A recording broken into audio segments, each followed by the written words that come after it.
अस्सलाम वालेकुम वरहमतुल्लाहि वबरकातुहू। आज का मौजू एक नहायत ही अहम और हसास मसला है, मियाँ बीवी के झगड़े और उनका रूहानी हल।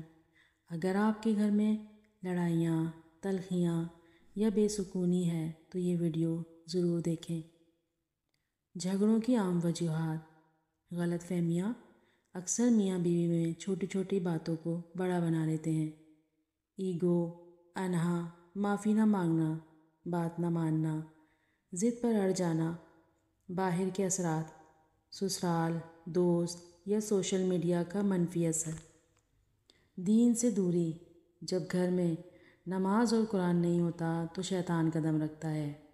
और ये बात तो हमारे प्यारे रसूल सल्लल्लाहु अलैहि वसल्लम ने फरमाई, तुम में सबसे बेहतरीन वो है जो अपनी बीवी के साथ सबसे बेहतर हो। हज़रत अली और हज़रत फ़ातिमा के घर में भी मसाइल होते थे, मगर वो कुरान और नरमी से हल करते थे। इस्लाम में मियाँ बीवी को एक दूसरे का लिबास कहा गया है, मतलब ये कि इज़्ज़त, पर्दा और मोहब्बत एक दूसरे के लिए लाजिम है। नफिल कुछ इस तरह। रोज़ाना मिलकर 2 नफिल हाजात के पढ़ें। नमाज की पाबंदी करें। सुबह और शाम के अज़कार को मामूल बनाएं। अपने रवैये का जायज़ा लें। ईगो को ख़त्म करें। घर में सूरह बकरा कम से कम हफ्ते में एक बार ज़रूर चलाएं। वजीफ़ा कुछ इस तरह। मियाँ बीवी में मोहब्बत के लिए मुजरब वजीफ़ा। वजीफ़े का अमल कुछ इस तरह। हर रोज़ बाद नमाज इशा अव्वल व आखिर 11 बार दुरूद इब्राहिमी पढ़ें। दरमियान में 41 बार ये आयत पढ़ें। तर्जुमा कुछ इस तरह है, और उसने उनके दिलों में मोहब्बत डाल दी।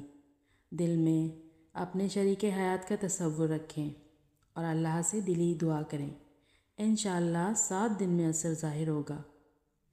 और आखिर में खुसूसी दुआ।